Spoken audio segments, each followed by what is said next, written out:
Good evening and welcome back all the students of class 11. Today we will learn another state function, that is our enthalpy. So how to get the value of enthalpy? We are not proceeding from our previous concept. The concept was of internal energy. तो internal energy के बारे में आपको कल ये बात बताई गई थी कि इंटरनल एनर्जी जो है उस कॉन्सेप्ट को कि हम एनर्जी इंटरनल एनर्जी मेजर नहीं कर सकते हैं, लेकिन चेंज इन इंटरनल एनर्जी हम मेजर कर सकते हैं। तो change in internal energy measure करेंगे, लेकिन इंटरनल एनर्जी कंप्लीटली मेजर नहीं हो सकता। अब इसमें हम लोग कुछ बातों को समझते हैं। अब जैसे क्यूपी है, क्यूपी का मतलब होता है हीट एब्जॉर्ब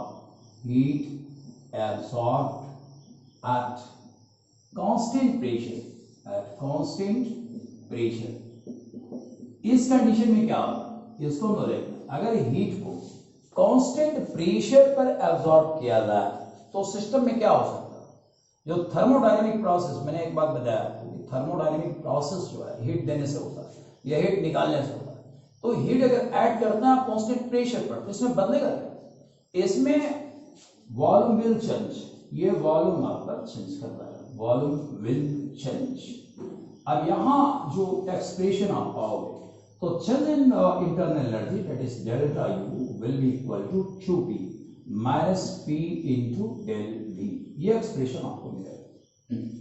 लेकिन अगर कांस्टेंट वॉल्यूम पर हम किसी प्रोसेस को देखें, क्यूबी पर बात करें, तो क्यूबी क्या है? Heat absorb at constant volume, heat absorb at constant volume, at constant volume, constant volume. अगर कांस्टेंट वॉल्यूम पर ये बात हो तो कांस्टेंट वॉल्यूम पर वर्क डन क्या होगा? इसका वर्क डन संभव ही नहीं, क्योंकि गैस के फैलने और सिकुड़ने से उसके एक्सपेंशन से ही या उसके कॉन्ट्रैक्शन से ही वर्क डन जुड़ा हुआ है। अब चूंकि गैस ना तो एक्सपेंड कर सकती है ना कॉन्ट्रैक्ट कर सकती है, तो वर्क डन की संभावना ही नहीं है। तो W क्या होगा?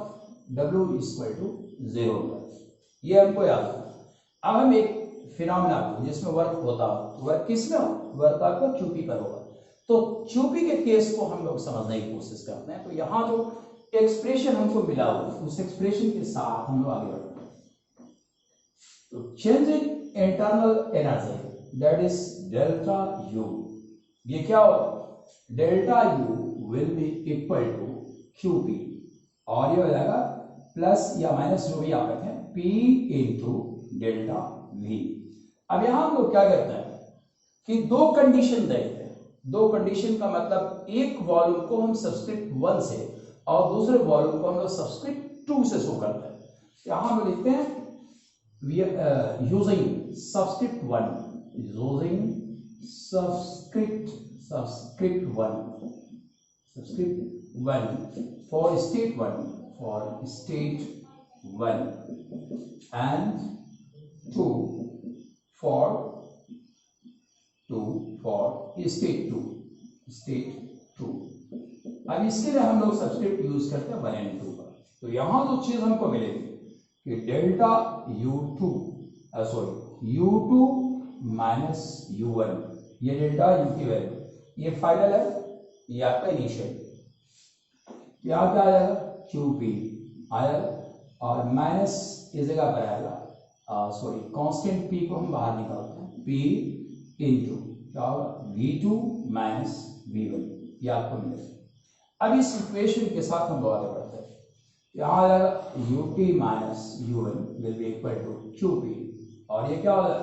माइनस P V2, और ये माइनस माइनस मल्टीप्लाई होगा प्लस P V1, ये चीज आपको मिलेगा। अब इसमें हम लोग क्या करते हैं, इस टर्म को इधर लाते हैं और इस टर्म को इधर ले आते हैं, तो साइन इसकी बदल हो जाएगा। तो U2 प्लस क्या मिल रहा है हमको? U2 प्लस PV2, और यहां पे मिलेगा UN प्लस PV1। इस एक्सप्रेशन को हम लोग देखने की कोशिश करें, एक्सप्रेशन क्या है। तो किसी भी सिस्टम में जब आपने एनर्जी डाला तो एनर्जी डालने के बाद उसकी टोटल एनर्जी जो है कहां मिली आपको? टोटल एनर्जी किस रूप में देख रही है? Internal energy plus work done मिलता है। तो internal energy plus work done यही उसकी टोटल एनर्जी। तो यहां जो एक्सप्रेशन हमको मिल रहा है ये क्या है, total energy at state 1 sorry state 2, total energy at state 2 और ये क्या है, total energy at state 1, total energy at state 1, ये स्टेट 1 की टोटल एनर्जी। इससे हटके कोई एनर्जी सिस्टम के पास नहीं है। सिस्टम के पास इससे हटके कोई एनर्जी क्यों नहीं है, क्योंकि सिस्टम को जब आपने एनर्जी दिया तो उसकी इंटरनल एनर्जी बढ़ेगी या घटेगी। अगर एनर्जी निकाला जाए उसमें हीट अगर दिया गया तो इंटरनल एनर्जी उसकी बढ़ी, साथ में कुछ काम हुआ। और यहाँ इंटरनल एनर्जी का टर्म भी है यहाँ, और साथ में जो काम है उसका भी टर्म आपको यहाँ देगा। इसका मतलब हुआ कि यहाँ जो कुछ आपको मिल रहा है ये टोटल एनर्जी की व्याख्या है। तो ऐसी स्थिति में एक स्टेट फंक्शन और हमको मिलता है, और स्टेट फंक्शन जो है सिस्टम की टोटल एनर्जी को दिखाता है। अब total energy of the system क्या, तो टोटल एनर्जी एंथैल्पियन ये वर्ड है।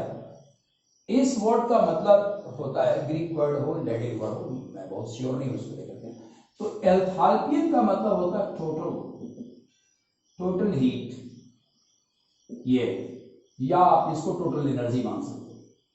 तो यहां हमने टोटल एनर्जी को पाया, तो टोटल एनर्जी क्या हो गई आपकी, टोटल एनर्जी को अगर हम H से शो करते हैं, मान लिया कि H एंथैल्पी, तो एंथैल्पी को अगर हम शो करें क्या मिलेगा इस जगह पर हमको कि H is equal to U plus P into delta V।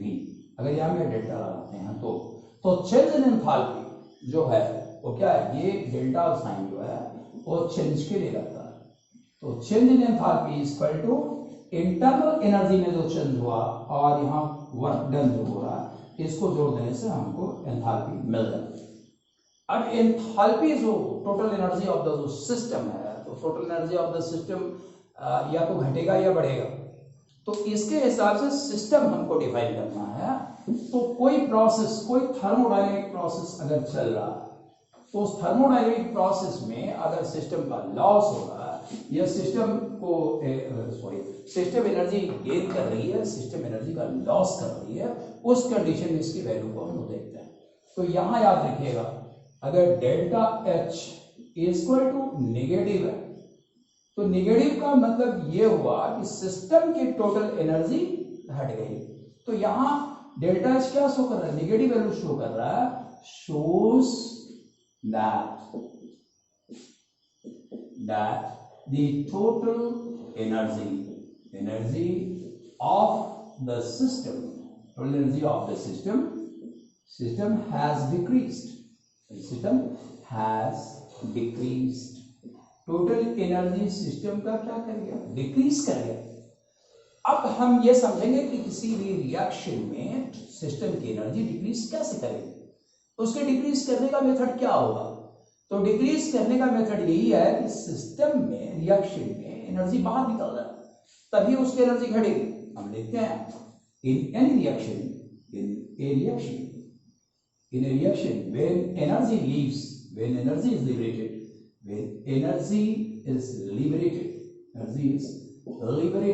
जब उसकी एनर्जी लिबरेट करेगी, when energy is liberated, its energy will drop, its total energy will drop,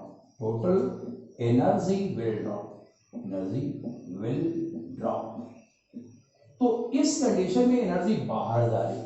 जो एनर्जी बाहर जाती है हीट के फॉर्म में बाहर जाती है, तो ये रिएक्शन कैसा रिएक्शन है, एक्सोथर्मिक रिएक्शन, याद रखिएगा। तो delta H negative shows exothermic reaction, ये एक्सोथर्मिक रिएक्शन के बारे में शो करता है, ठीक है। अब इसी रूप में हम लोग डेल्टा H पॉजिटिव अगर होता है तो इसका मतलब क्या है, इसको हम लोग समझते हैं। तो अगर डेल्टा H हमारा पॉजिटिव होता है तो इसका क्या मतलब होगा, डेल्टा H आपका टोटल एनर्जी चेंज है, और अगर ये पॉजिटिव होता है तो इसका मतलब हुआ इस रिएक्शन में एनर्जी क्या हो रही है, बढ़ रही है, या सिस्टम की एनर्जी बढ़ रही है। Delta is positive, the energy of a system, the energy of a system has increased, energy of a system has increased, system की एनर्जी इंक्रीज कर गई है। अब सिस्टम की एनर्जी कैसे इंक्रीज करेगी? जब सिस्टम एनर्जी को एब्जॉर्ब करेगा तब ये बात हो सकती है। अब लिखेंगे व्हेन सिस्टम एब्जॉर्ब्स, और यहां रिएक्शन से इसका रिलेशन देते हैं। When a reaction absorbs the heat, जब रिएक्शन हीट को एब्जॉर्ब करता है तो जिस रिएक्शन में हीट एब्जॉर्ब होता है उसमें क्या करता है? एंडोथर्मिक रिएक्शन करता है। तो डेल्टा एच अगर पॉजिटिव होता है तो ये हमको याद रखना है कि डेल्टा एच पॉजिटिव का मतलब क्या है। डेल्टा एच पॉजिटिव का मतलब होता है एंडोथर्मिक रिएक्शन की बात की जा रही है। तो ये हम लिखेंगे एंडोथर्मिक रिएक्शन, ये रिएक्शन आपका एंडोथर्मिक होता है, ठीक है, ये एंडोथर्मिक रिएक्शन आपका। तो डेल्टा एच जो है टोटल एनर्जी ऑफ सिस्टम को शो करता है। डेल्टा एच रिएक्शन के टर्म में बात करेंगे तो रिएक्शन में टोटल एनर्जी क्या है उसके बारे में बात करेगा। तो change in enthalpy, delta H में जो परिवर्तन है अगर वो नेगेटिव हो रहा है तो रिएक्शन में एनर्जी बाहर जा रही है, अगर डेल्टा एच पॉजिटिव हो रहा है तो रिएक्शन में एनर्जी आ रही है, अर्थात एक्सोथर्मिक एंड एंडोथर्मिक रिएक्शन का क्लासिफिकेशन हमको यहाँ मिल रहा है। अब एंथैल्पी जो है वो केमिस्ट्री में काफी महत्वपूर्ण थर्मोडायनेमिक स्केल है और इस स्केल के आधार पर हम लोग बहुत सारी चीजों को पढ़ते हैं। तो यहाँ एक कॉन्सेप्ट हमको समझ लेना है। कॉन्सेप्ट ये है कि enthalpy of bond formation, enthalpy of bond formation ये क्या है? पहले हमें इस बात को समझना है कि ये क्या है, एंथैल्पी ऑफ बॉन्ड फॉर्मेशन क्या है। तो एंथैल्पी ऑफ बॉन्ड फॉर्मेशन ये है कि वन मोल कंपाउंड के बनने में जितना एनर्जी बाहर निकलती है उसे हम एंथैल्पी ऑफ बॉन्ड फॉर्मेशन कहते हैं। क्या ये is the amount of heat, is the amount of heat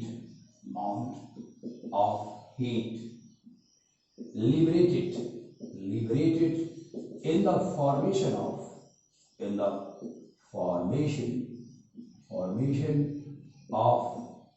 one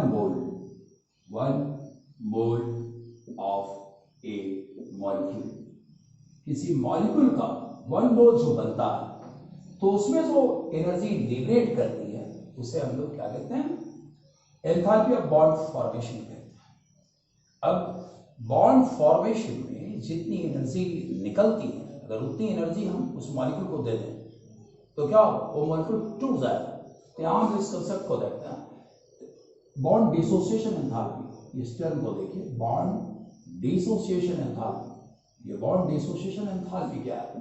bond dissociation enthalpy जो है ये the amount of energy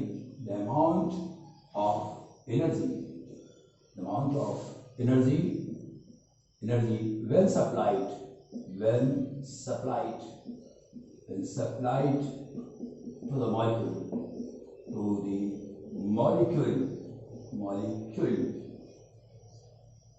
the amount of energy when supplied to the molecule, the bond breaks, से हम लोग बॉन्ड डिसोसिएशन एंथैल्पी करेंगे। तो यहाँ हमको इस बात की समझ अच्छी बनानी पड़ेगी कि बॉन्ड फॉर्मेशन एंथैल्पी क्या होती है। बॉन्ड फॉर्मेशन एंथैल्पी जो है वो एनर्जी है जो बॉन्ड के फॉर्मेशन में, बॉन्ड के बनने में बाहर निकल जाती है, सो बॉन्ड फॉर्मेशन एंथैल्पी कहते हैं। अगर कोई बॉन्ड बन गया तो उस बॉन्ड को तोड़ने के लिए जितनी एनर्जी दी जाती है उसे हम लोग बॉन्ड डिसोसिएशन एंथैल्पी कहते हैं। यहाँ बड़ी बात क्या है कि जितने एनर्जी के निकलने से बॉन्ड बना था उतना ही एनर्जी अगर बॉन्ड को दे दिया तो बॉन्ड टूट भी जाएगा। तो यहाँ न्यूमेरिकल कंक्लूजन जो है हमारा वो काफी काम का है, उसको आप ध्यान दीजिए।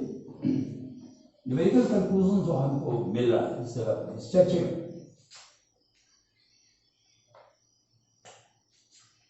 कंक्लूजन। अब ये कंक्लूजन किस्म का है? न्यूमेरिकल, ये न्यूमेरिकल किस्म का है। तो ये न्यूमेरिकल कंक्लूजन जो हमको मिल रहा है क्या है? Bond formation enthalpy is equal to bond dissociation enthalpy, bond dissociation enthalpy. ये बॉन्ड डिसोसिएशन एंथैल्पी के बराबर होता है किस रूप में? न्यूमेरिकली। ये बात हमारी समझ में आनी चाहिए। हम सिर्फ न्यूमेरिकल वैल्यू की बात कर रहे हैं, उसके पॉजिटिव नेगेटिव की बात हम नहीं कर रहे, न्यूमेरिकल वैल्यू की बात कर रहे हैं। अब बॉन्ड फॉर्मेशन एंथैल्पी का डेल्टा एच क्या होगा ये देखें। तो delta H for bond formation enthalpy, for bond formation enthalpy, bond formation enthalpy के लिए डेल्टा एच क्या होगा? For bond formation enthalpy, bond formation enthalpy, bond formation enthalpy के लिए सामान्यतः जो डेल्टा एच होगा वो नेगेटिव होगा, ये ध्यान रखिएगा, ये काम की।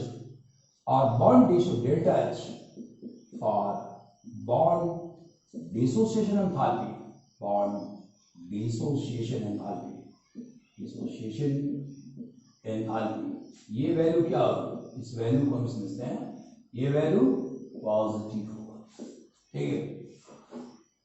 अब ये चीज हमारे समझ में आना चाहिए। अगर इसको हम नहीं समझते हैं तो थर्मोडायनेमिक्स में जो न्यूमेरिकल्स हैं उसको बनाने में हम गलती कर जाएंगे। तो यहाँ ये प्रोसेस क्या है? बॉन्ड फॉर्मेशन का जो प्रोसेस है वो किस तरह का प्रोसेस है, यहाँ मैं इंडिकेट कर रहा हूँ। ये आपका एक्सोथर्मिक है, एक्सोथर्मिक प्रोसेस। और ये प्रोसेस क्या है? बॉन्ड डिसोसिएशन का प्रोसेस क्या होता है? ये आपका एंडोथर्मिक है, एंडोथर्मिक है। लेकिन न्यूमेरिकल वैल्यू दोनों केस में बराबर होती है। अब जितना न्यूमेरिकल वैल्यू है, जो कुछ भी है, वो पॉजिटिव नेगेटिव के साथ वैल्यू बराबर होगी, उसके अंकों में कोई अंतर नहीं आएगा। Thank you for watching.